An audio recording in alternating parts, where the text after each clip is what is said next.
very modern comedies have, where they're like, okay, now improvise, and then the scene goes on for 3 minutes longer than it should. And we'll just leave it all in because we think it's super funny. It's Yeah, almost because like we an had inside fun joke on or set, something. and you're like, well, that's Yeah. fun, that's great for you guys, but you need to edit this down for an audience because we weren't there. We didn't feel that kind of energy, you know.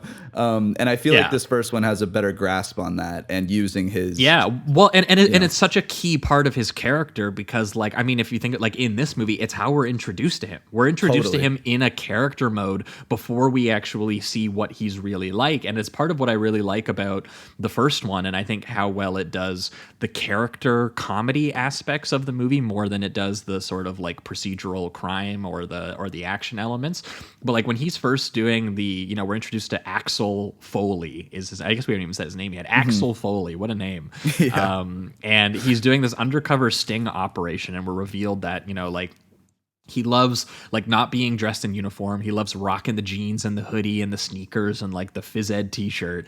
And he does all this off the book work because he likes pretending to be like a petty criminal and doing these like entrapment situations. And we are introduced to him like moving a truck full of stolen boxes of cigarettes to these like kind of like mob looking guys. And even just the way that he like will be like, no, dude, I swear, like they're like, if this is such a good deal, like why aren't you like selling it? He's like, I'm from Buffalo, I don't really have connections here, or the bit where like, well, why don't you just like keep it and smoke it all or something. He's like, I don't smoke Lucky Strike, I smoke King Size Kent, And the way that he just like, he is always finding a way to see what a character is saying to him and like improvise. Like even his character is like, how can I improvise my way out of this situation, steer this direction in the direction I want it to go. But the chaos of the character is that it never quite happens that way. And in this particular scene, they get caught by some uniformed cops who are just like, when they first show up, he's like, fellas, you aren't going to believe this. It just broke down in the alley. I don't know. Like I'm not doing a deal here. The truck, it just stopped. And they obviously they don't believe him. They don't believe him for a second, and it kickstarts this very destructive, probably the one like pretty cool set piece in the movie, actually, which is this high speed chase where he's like hanging off the chains on the back of the truck like Jackie Chan would or something like that, and boxes are like flying out the back into these cop cars that are like crashing everywhere. But this is our first glimpse as to like what his actual police work is and the level of just like chaotic personality he has and what the performances he puts on leads to, which is obviously when the rest of the department goes like, dude, like you're destroying everything. And you're not even arresting anybody by doing it. Like you're not even a loose cannon who gets results. It's chaos too, because they have this insanely giant oversized truck that they use to go through the city. And I think they actually filmed it in Detroit, so you're getting actual location work, which is kind of awesome too. And they're just destroying cars left and right in like just small neighborhoods. It's crazy footage, honestly. You're almost expecting after the truck sequence to have more of that in the movie, but then it just it turns into a more of a hangout film.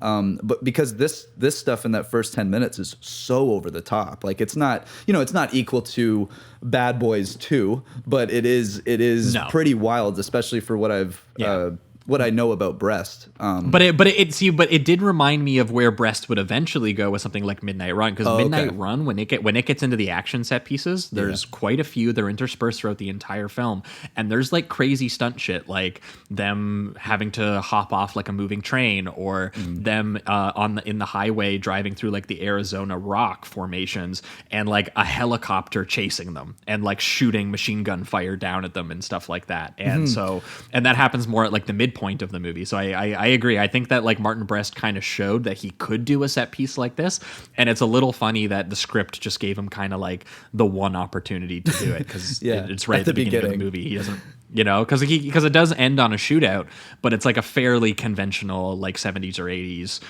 sort of climactic shootout where he takes on the goon and the main bad guy, and that's kind of mostly it. Yeah, a lot of these are very when it comes to the gunplay in this, it's very short-lived a lot of the time.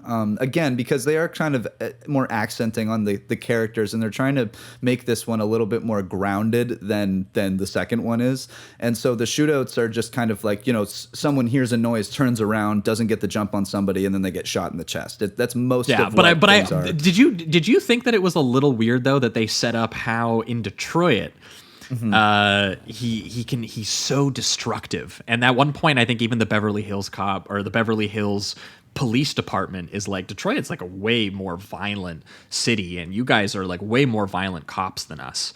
And they set that up so many times, and I was like, he's got to like detonate Beverly Hills somewhere. Yeah, he's got to do yeah. a chase like through the main section of it where he's like almost running people over like Larry Cohen style. Like that was what I was expecting the first time I watched this, because I was like, it's in the concept of the movie that he's coming from a place that is supposedly obviously more like your version of cop action is way more destructive than ours, because Yeah. you come from like a poorer community, and we have solved crime in our rich neighborhood. It just happens behind closed doors. It's white collar crime, you know?